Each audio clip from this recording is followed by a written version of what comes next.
Début juin, j'ai fait mon sac à dos et je suis partie pour mon plus grand voyage en train en solo à travers l'Europe. Mais avant de vous raconter tout ça, il faut qu'on revienne un peu en arrière.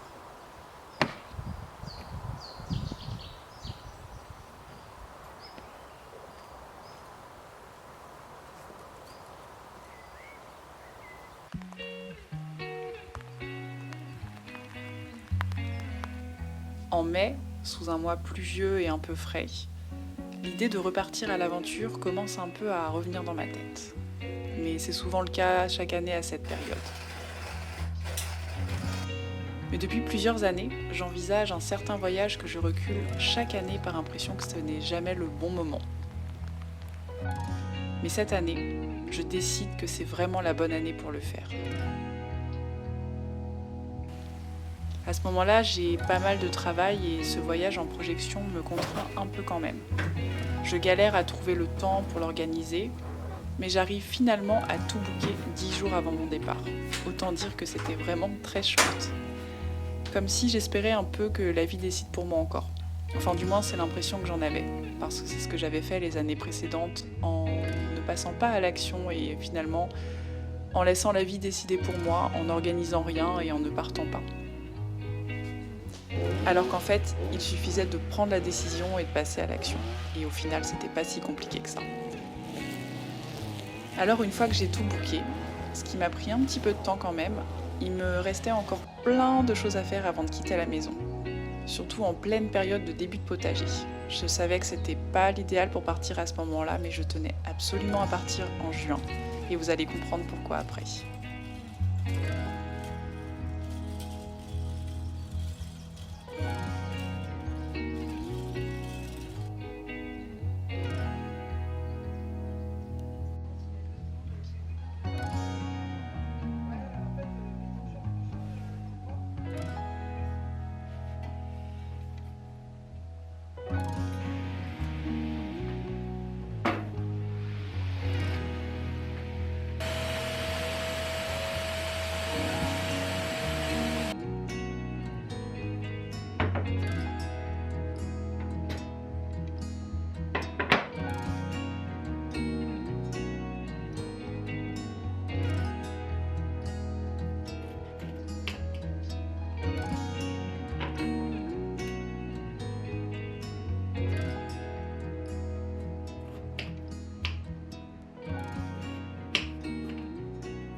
Celui-là, je peux le prendre. Je pense qu'il est pas mal pour juste se réchauffer et faire un joli look pour les vidéos. Ça, c'est pas mal.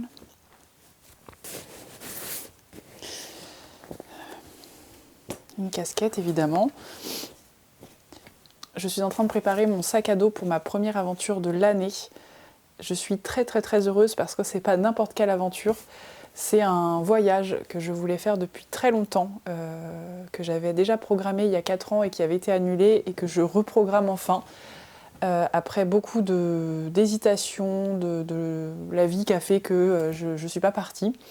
Mais je pars en solo en Suède en train, qui est un pays pour lequel j'avais eu un gros coup de cœur quand j'étais petite parce que j'y avais été quand j'avais à peu près 10 ans avec mes grands-parents. Et je me souviens que c'est un pays qui m'avait déjà beaucoup marquée avec mes yeux d'enfant et il m'avait fait quelque chose. J'ai toujours eu envie d'y retourner, j'ai toujours été très, curieuse de ce pays, admiratif. Et c'est un pays qui m'inspire beaucoup de loin et donc voilà, je m'étais promis d'y retourner et ça avait été annulé en 2019 à cause du Covid et je n'y étais pas retournée parce que j'avais pas reprogrammé mon voyage parce qu'il s'est passé plein de choses et la vie a fait que je n'y suis pas retournée. Peut-être que j'avais peur aussi un petit peu de réorganiser ce voyage. Enfin, c'est quelque chose d'assez... Faire un voyage en France seul, c'est pas quelque chose qui me pose problème, j'ai l'habitude, je trouve ça assez simple, je trouve, à organiser, en tout cas pour moi. Mais par contre, organiser un voyage en solo à l'étranger, c'est quelque chose qui m'a demandé beaucoup plus de temps de cerveau, de charge mentale, ça m'a créé aussi un petit peu plus d'anxiété, donc c'était un peu plus difficile pour moi. Et là, j'ai enfin trouvé le courage d'organiser ce voyage cette année et je suis trop contente. Donc là, voilà, je pars dans 3 jours, donc c'est dans très très très bientôt. J'organise un petit peu toutes les dernières choses, donc là je fais mon sac, je vois ce dont j'ai besoin et après ça va être une grosse aventure parce que je fais donc toute la route en train. Il y en a pour 1 jour et demi de trajet, j'ai à peu près 3 trains à prendre. C'est assez long donc il faut bien que je m'organise au niveau de la nourriture, de la gestion de mon sac aussi parce que je vais pas emmener mon vélo, donc là j'aurai pas mon vélo qui va m'aider à porter mes affaires, donc vraiment tout ce que je vais avoir, je vais vraiment devoir le porter sur mon dos.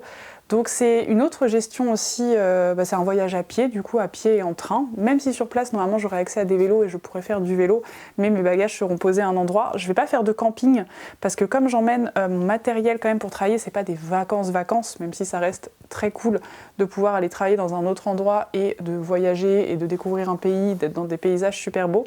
Donc j'emmène déjà ma caméra et mon trépied, tout mon matériel vidéo pour vous filmer des vidéos sur place.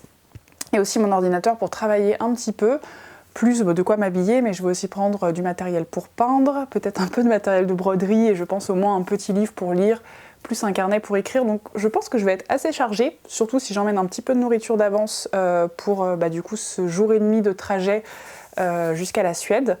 Et voilà, je vais pas aller trop dans le nord de la Suède, je vais rester plutôt aux alentours de Stockholm, enfin en tout cas jusqu'à hauteur de Stockholm, je vais visiter plutôt le sud de la Suède.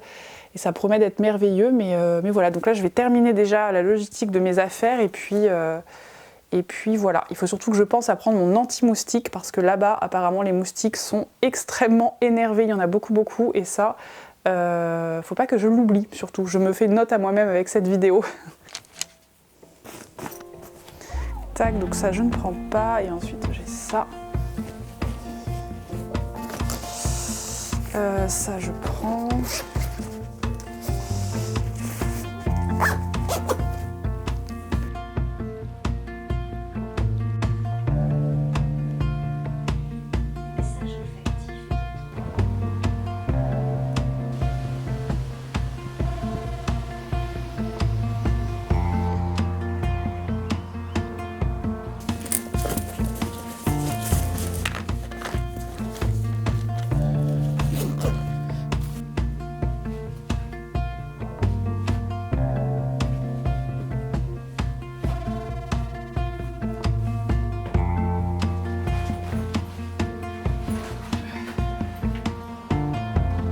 Alors j'ai suivi le chemin que je venais de tracer dans ma vie et j'ai tout bouclé et je suis partie.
viens de faire mon premier arrêt de tout ce trajet pour la Suède. Donc là, je suis dans une petite ville d'Allemagne. Je vous mettrai le nom parce que je ne sais pas la prononcer.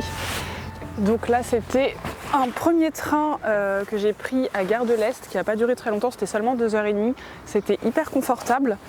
Et c'est trop bien, ça me fait vraiment du bien d'avoir cette petite vibe d'aventure, de reprendre mon sac à dos. Là je suis à l'étranger et même si c'est très proche de la France, il y a ce truc de... Là c'est un pays où du coup on change de langue, tout est différent. J'ai déjà demandé ma route à un moment à une dame qui ne parlait pas du tout anglais, elle parlait allemand, donc on a quand même réussi à se comprendre. Elle m'a montré les panneaux pour me dire voilà c'est là-bas et tout, elle était trop gentille. Et ça fait trop du bien. J'avais beaucoup d'appréhension. En fait, avant le voyage, j'avais beaucoup d'appréhension puisque comme j'y étais pas, je pense que je ne voyais que les choses qui me faisaient peur.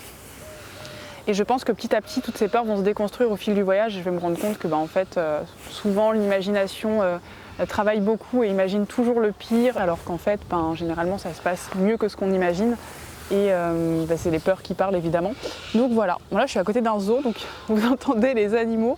Je viens de voir des éléphants en passant, j'ai traversé un pont et j'ai vu des éléphants, c'était trop stylé. Je avoue que je suis pas très fan des zoos, mais ça fait quelque chose de passer, juste de voir 2 gros éléphants magnifiques. Donc voilà, donc là je vais continuer mon périple. J'ai encore après un autre arrêt, là je reprends un train à 12h30, donc je me suis volontairement mis des grandes escales en fait entre chaque train pour qu'il n'y ait pas de soucis. Donc là j'ai 3 heures ici. Ensuite, j'ai 4 heures ce soir à Hambourg et je prends mon train de nuit après direction la Suède. Donc après, j'arrive à Stockholm et je serai en Suède. Et puis après, voilà, ce sera chouette. Là, je vais aller visiter un peu et me promener. C'est aussi pour ça que j'ai choisi du temps entre chaque escale pour me promener un peu, mais j'aurais complètement pu me dire par exemple à Hambourg j'y reste et je dors et je visite un petit peu, mais j'avoue que j'avais hâte d'arriver en Suède, mais j'aurais totalement pu faire un voyage où je m'arrête aux Pays-Bas, je m'arrête un peu en Allemagne, je m'arrête un peu partout en Europe. Ça aurait complètement été possible avec le pass Interrail que j'avais, puisque c'est un pass 7 jours utilisable sur un mois. Donc en fait, c'est moi qui choisis quand est-ce que je débloque les jours de voyage. Donc là, j'ai débloqué un jour pour aujourd'hui. Et je suis trop contente de voyager avec Interrail parce que ça permet une flexibilité absolument géniale. Alors moi, j'ai réservé tout au dernier moment, mais si je m'y étais pris beaucoup plus à l'avance, j'aurais complètement pu avoir des correspondances beaucoup plus sympas, avoir... des prix aussi plus abordables, parce que là, comme je me suis pris au dernier moment, j'ai payé un petit peu plus cher que ce que j'aurais dû payer. Voilà, je vous donnerai de toute façon toutes les informations au niveau des prix plus tard. Oui, parce que là, du coup, j'ai payé 70 € mon aller et à peu près pareil pour le retour, donc ça me fait 150 € aller-retour pour Paris-Stockholm. Avec le pass Interrail, alors que sans pass Interrail, je pense que j'aurais payé au dernier moment comme ça facilement 500 €. Donc après, voilà, il faut bien faire les calculs et voir si ça vaut le coup, puisque là c'est un pass qui coûte 400 €. Et donc oui, moi Interrail, ils m'ont du coup offert le pass. Enfin voilà, c'est tout un système, il y a un certain nombre limité de places Interrail par train, donc il faut quand même réserver à l'avance. Moi, il y a des trains que j'ai pas pu prendre en Interrail et que j'ai dû payer en dehors d'Interrail parce que je me suis pris trop tard, notamment le train de nuit du retour. Je vous donne juste un tout petit peu plus de détails concernant les réservations Interrail, parce que là ce que je dis c'est que j'ai dû prendre des trains en dehors d'Interrail parce que vraiment je m'y suis pris tard et que j'ai payé une certaine somme quand même pour mon aller-retour. Mais il faut savoir que tous les trains que j'ai pris dans la Suède, donc des petits trains intra-pays, je sais pas trop comment dire, qui correspondent un peu au TER que nous on peut avoir en France, j'ai rien payé sur place. Parce que c'est inclus dans le pass, c'est des petits trains qui sont vraiment très chill en fait, on n'a pas besoin de réserver. Et ce qui est très chouette avec l'application, c'est que tous les matins avant de prendre un train, quand je me déplaçais dans le pays, je checkais juste si j'avais besoin de réserver ou pas. En fait, ce qui est bien, c'est que avec l'application, ça vous permet de savoir si vous devez réserver ou pas les trains, et la plupart des petits trains n'ont pas besoin de réservation et vous n'avez pas besoin de payer. Et donc moi, c'est ce qui s'est passé en Suède. Vraiment, il n'y a que les gros trains, donc notamment comme le train de nuit, où là, il fallait une réservation obligatoire, mais vous avez quand même des tarifs hyper préférentiels et beaucoup moins chers que ce que vous aurez payé si jamais vous aviez réservé hors Interrail. Donc moi, le pass, il valait carrément le coup, puisque mon aller-retour, je l'ai payé beaucoup moins cher en m'y prenant au dernier moment. Et en Suède, j'ai payé aucun de mes trains, puisque du coup, j'arrivais sans réservation et je scannais juste mon QR code du jour pour mon jour de voyage. C'est comme un billet de train en fait, et voilà, c'était gratuit et c'était très chill et très relaxant d'ailleurs cette méthode, parce que le matin je vérifiais juste si j'avais besoin de réserver ou pas. J'avais pas besoin, je sautais dans les trains comme je voulais et c'était tellement confortable cette flexibilité que le pass me procurait, donc ça vraiment je suis trop contente de ça. Et voilà, mais en tout cas c'est chouette de se dire que on peut vraiment voyager en Europe, visiter tout ce qu'il y a autour de nous en train, sans prendre l'avion. Et moi c'est ce que je voulais vraiment pour ce voyage, que ce soit le plus écologique possible, prendre mon temps aussi. Voilà, là je mets un jour et demi à arriver en Suède, mais je vais traverser l'Europe en train, je vais voir des super beaux paysages, je vais m'arrêter dans des villes, visiter un petit peu. Et ça c'est aussi trop chouette. Et voilà, donc ouais, je suis trop contente. C'est une première pour moi, du coup Interrail c'est quelque chose qui me faisait rêver depuis longtemps et ça va être une belle aventure je pense. Je suis curieuse de voir ce que ça va donner et voilà, déjà je vais aller visiter un petit peu cette ville et puis voilà, et après je vais aller reprendre mon train.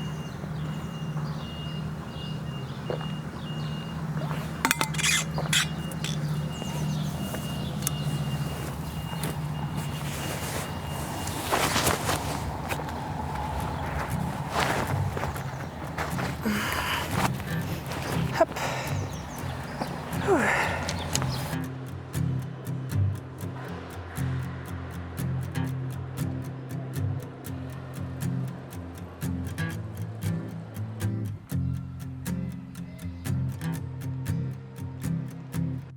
Hauptbahnhof, Abfahrt 12 Uhr, heute circa 20 Minuten.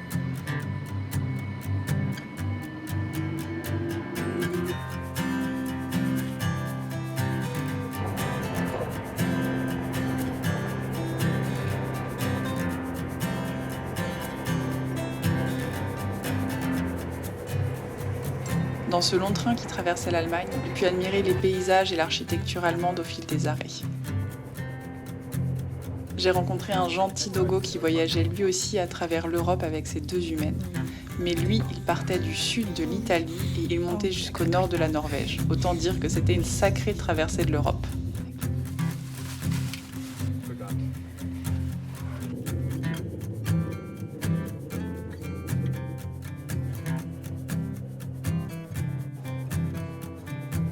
J'ai pu prendre un peu le temps de faire ma vie dans ce train, parce que j'avais 5 heures et que c'était assez long.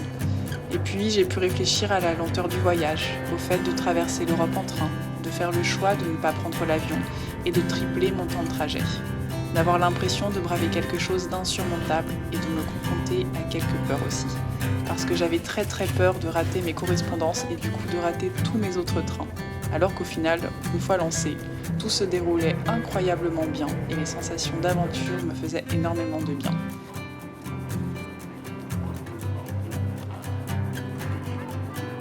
J'ai apprécié voir les paysages défiler et vraiment prendre conscience de la distance que je parcourais. Du temps que cela me prenait, du plaisir de voir les kilomètres parcourus, de voir la distance qui raccourcissait au fil des heures quand je regardais ma map. Et puis évidemment la fierté de faire ça toute seule et de repartir à l'aventure avec mon sac à dos, loin de chez moi. Finalement, une fois les craintes et les angoisses tombées, je me suis rendu compte à quel point repartir à l'aventure, loin de chez moi, me faisait du bien. Je sentais que ce voyage allait me faire réfléchir et avancer dans ma vie.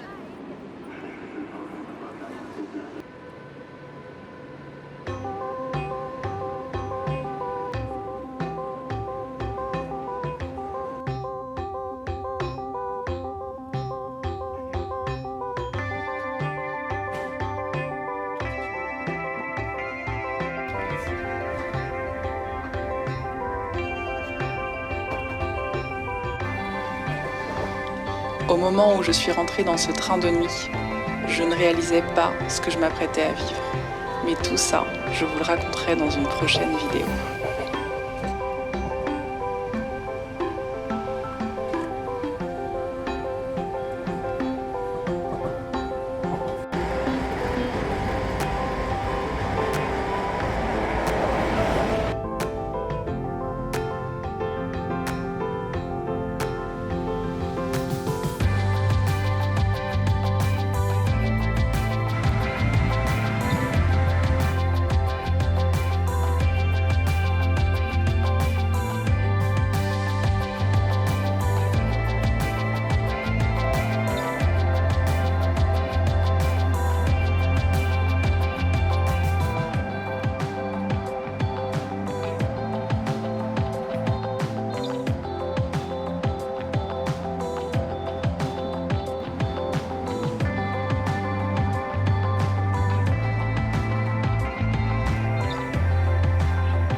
pas à le croire. Oh, c'est fou. Bon, j'ai pas mon micro parce que j'ai dû le laisser dans ma cabine parce que mon sac était en hauteur et je voulais pas réveiller les gens avec qui je dormais. Là, il doit être 5h du matin. Il fait hyper jour et je suis en Suède. Je viens de me réveiller en Suède, c'était absolument magnifique avec un grand ciel bleu. C'est incroyable, vraiment. J'ai réalisé le rêve. Mon rêve ultime, c'était de voyager en train de nuit et d'aller en Suède, et j'ai fait les deux en même temps. Et là, ce matin, je suis là. Je suis tellement heureuse. J'ai eu du mal à dormir parce que je regardais les paysages défiler. Il y avait encore beaucoup de clarté quand on s'est mis dans la cabine, donc on voyait encore un petit peu les paysages. Je me suis réveillée aussi beaucoup de fois dans la nuit pour regarder les paysages, pour voir plein de choses. Donc je me suis réveillée, bon c'est pas très grave de la rater, mais je me suis réveillée après plein de fois et j'ai regardé le paysage, j'ai somnolé toute la nuit et ce matin, ben voilà, je suis là. Je ne réalise pas, c'est trop fou. Je suis tellement heureuse, je suis comme une gosse, vraiment. Et là je me suis mis dans un wagon où je suis toute seule, il n'y a personne. Oh là là, il y a les maisons rouges. Il y a les maisons rouges typiques de la Suède. Bref, c'est incroyable. Ouais, donc là je me suis mis dans un wagon toute seule pour pouvoir boire mon café tranquillement et filmer quelques images et pouvoir vous parler aussi un petit peu pour vous raconter le mood du réveil. Et je réalise pas ce qui est en train de se passer, je crois.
Je viens d'arriver dans mon premier logement en Suède et j'ai choisi ce joli mur avec ce papier peint. Il y en a plein dans la maison, des super beaux papiers peints avec des fleurs et des jolies couleurs. J'aime vraiment trop, j'ai envie d'avoir le même à la maison, c'est vraiment trop mon mood.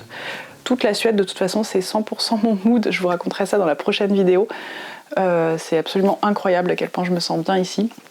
Mais là, je voulais vous faire part de mon expérience du train de nuit, qui a été aussi une expérience absolument fabuleuse. C'était un rêve que j'avais de prendre un train de nuit.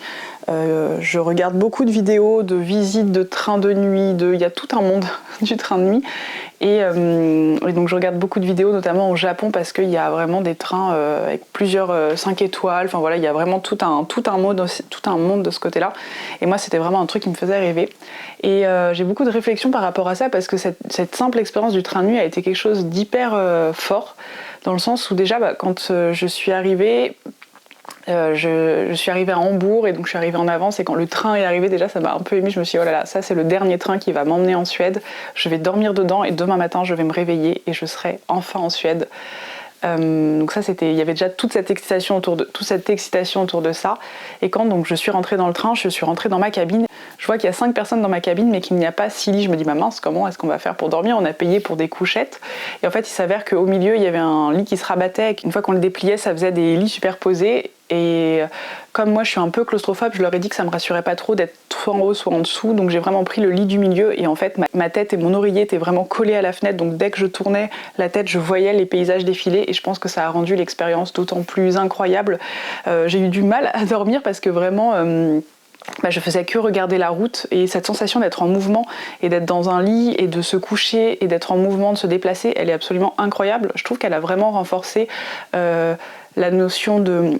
Elle a vraiment renforcé l'idée de voyage, d'aventure, ça m'a vraiment fait me rendre compte que j'allais loin de chez moi, et ça m'a fait du bien, cette sensation de partir loin et de changer un peu aussi tout mon quotidien. Et donc j'ai passé cette nuit donc dans ce train, donc j'ai pas beaucoup dormi parce que vraiment jusqu'à tard j'ai regardé les paysages alors que tout le monde s'était endormi dans la cabine. Et moi je les ai vraiment regardés jusqu'au matin.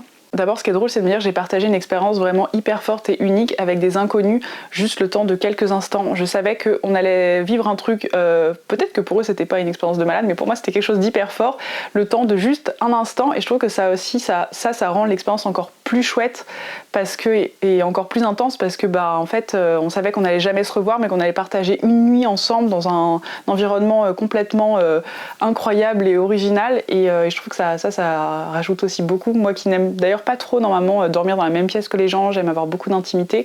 Là j'étais tellement surexcitée, j'étais tellement dans l'euphorie du voyage que ça m'a pas du tout dérangée. Au contraire, je trouvais que ça rajoutait du charme à ce début de voyage, d'être avec d'autres voyageurs et de pouvoir discuter avec d'autres gens, de savoir où est-ce qu'ils allaient, quelle était leur aventure et tout. On a parlé un petit peu au début et c'était vraiment hyper intéressant. Mais très vite on s'est tous chacun mis dans notre bulle, et ça j'ai trouvé ça chouette aussi. On a juste fait connaissance et après on a fait notre vie. Donc j'ai mis du temps à m'endormir parce qu'en plus comme on allait vers le nord, il commençait à y avoir une certaine clarté de nuit, donc il n'a pas fait vraiment totalement nuit, même s'il a quand même fait assez sombre, mais je pouvais percevoir encore un petit peu de clarté dans le ciel. Et bon, j'ai fini par m'endormir peut-être vers 1h du matin, et en fait vers 5h du matin j'ai ouvert les yeux, grand soleil dans la cabine, par chance on avait le soleil qui passait par derrière, donc c'était trop chouette. Et là je tourne la tête et je vois les paysages suédois. Et ça a été une émotion absolument incroyable. Vraiment cette sensation de réaliser, d'ancrer dans la réalité quelque chose que j'avais fantasmé depuis toujours, qui n'existait que dans mon imaginaire et dans mes fantasmes. La Suède, c'était ça faisait tellement longtemps que je voulais y aller, que j'avais l'impression que ça ne pouvait plus exister dans ma réalité, que ça n'existait que dans mes rêves et mes fantasmes. Et là, je l'ancrais dans ma réalité. Et donc, j'ai eu une émotion très forte en voyant ces paysages. Enfin, vraiment, tout de suite, j'ai vu donc les forêts, les lacs, c'est très typique de la Suède. Enfin, c'est vraiment mélangé. Je sais pas comment expliquer ça, mais on reconnaît que c'est la Suède par des petits détails et des petites choses. Mais surtout, j'ai vu mes premières maisons rouges, donc des stugas, c'est comme ça que ça s'appelle en Suède. Voilà, donc j'ai vu les premières maisons rouges, et là ça a été une très très grande émotion parce que voir des maisons rouges c'est vraiment typique de la Suède, et c'est quelque chose que je voyais beaucoup, enfin que je fantasmais à travers internet, que je voyais de loin sans pouvoir y aller, et là ça a été aussi un grand moment d'émotion. Donc ça a été le choix, la chose qui m'a le plus émue, c'est de voir cette première maison rouge à travers les vitres du train. Et donc je suis sortie de la cabine assez vite et je suis allée crapahuter dans le train pour un peu vivre ma vie et pas trop déranger les personnes avec qui j'étais dans la cabine, parce que c'est tout petit et donc on était un peu les uns sur les autres. Et donc j'ai fait ma vie dans ce train immense qui était d'ailleurs complètement vide. J'avais un wagon pour moi toute seule à un moment. J'ai pu travailler, j'ai fait ma toilette, je me suis lavé les dents, je me suis changée, j'ai fait du sport parce que ça faisait quand même ça faisait plus de 24 heures que j'étais dans le train. J'ai pris mon petit déjeuner, j'ai dansé dans le train. Enfin voilà, c'était incroyable.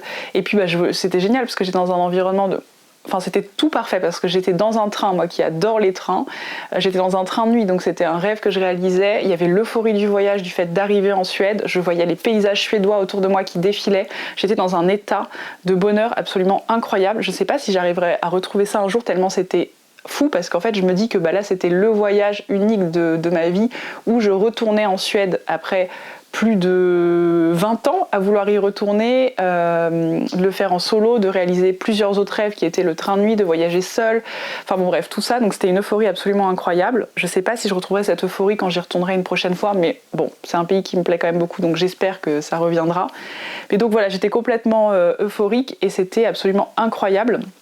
Et plus le train, plus l'heure passait, plus j'étais un peu, j'avais hâte de sortir du train pour pouvoir palper cette nature suédoise, courir à travers les prairies, voir les forêts, toucher ma première maison suédoise de près, mon premier sapin, et de pouvoir être vraiment à l'extérieur. Donc c'est vrai qu'à la fin ça a été un petit peu long, surtout que le train a 1h30 de retard, donc on est arrivé tard à Stockholm, mais du coup je suis sortie du train de Stockholm, j'ai couru pour prendre un autre train au plus vite pour rejoindre mon hébergement et pouvoir le plus vite aller me baigner, parce que ça aussi, la baignade suédoise, c'était quelque chose dont je rêvais depuis longtemps. Il faisait un temps magnifique quand je suis sortie du train, il faisait grand soleil, 25 degrés, alors qu'en France il faisait beaucoup moins beau et moins chaud, donc on a eu un mois de mai pas très chouette en France, donc là je retrouvais le beau temps, le soleil que j'avais pas vu depuis hyper longtemps, donc ça a été un accueil absolument incroyable. Et quand je repense à ça, ça m'émeut beaucoup. Ça a vraiment été en fait un moment unique à part entière. Et je vois que quand j'y repense, en fait, je suis déjà hyper mélancolique de ce moment-là parce que ça a été une bulle d'un truc incroyable que je ne revivrai peut-être jamais. Mais voilà, ça m'a émue, mais vraiment énormément, et j'en garde un souvenir hyper fabuleux de cette petite expérience de train de nuit. C'était vraiment atypique, vraiment j'avais l'impression de monter à bord du Poudlard Express et d'aller à Poudlard, alors que là moi j'allais en Suède et je vivais aussi un rêve. Et ouais, par tous ces petits détails, c'était juste fabuleux. Il y a plein de petites choses qui m'ont ému. Le personnel suédois était absolument incroyable. On avait en plus un petit endroit pour prendre le déjeuner. Enfin, voilà, c'était fou. Et je suis juste heureuse de cette expérience de train de nuit et vraiment d'avoir voyagé avec Interrail pour pouvoir faire ça. C'est une chance incroyable que j'ai eue et j'aime vraiment trop cette expérience de voyager comme ça aussi longtemps, de partir loin, d'être roots comme ça et de partir complètement à l'aventure et de vivre dans les trains, c'est absolument merveilleux. Là pendant mon voyage en Suède, je vais aussi prendre encore des trains locaux pour me déplacer que je vais donc prendre avec mon pass Interrail, et le retour pareil ce sera exactement pareil mais dans le sens inverse pour Paris avec des horaires différentes, mais voilà, ça va être un beau voyage et j'aime trop voyager en train, vraiment c'est des sensations qui sont hyper chouettes, et en plus de savoir que je pollue beaucoup moins en voyageant en train, qu'il y a aussi cette notion de lenteur que j'affectionne tant à travers le voyage en train, ça c'est vraiment super, même si il y a un peu le stress de rater les correspondances, tout ça, mais ça je vous en reparlerai. Voilà, c'est vraiment trop chouette et je suis hyper heureuse et je réalise pas ce qui est en train de se passer, je réalise pas que je suis en Suède, mon Dieu, je l'ai fait. J'ai traversé un bout de l'Europe solo en train et je suis arrivée en Suède, dans mon pays rêvé, le pays où je rêvais de revenir depuis des années. Je suis là et maintenant je n'ai plus qu'à profiter et à vivre ça pleinement et voilà.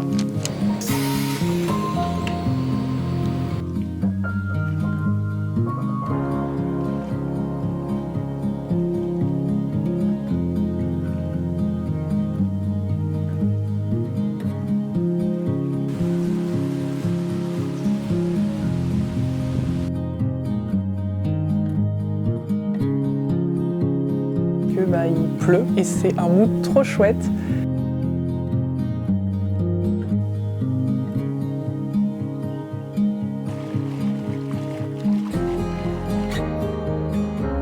J'ai pas les mots.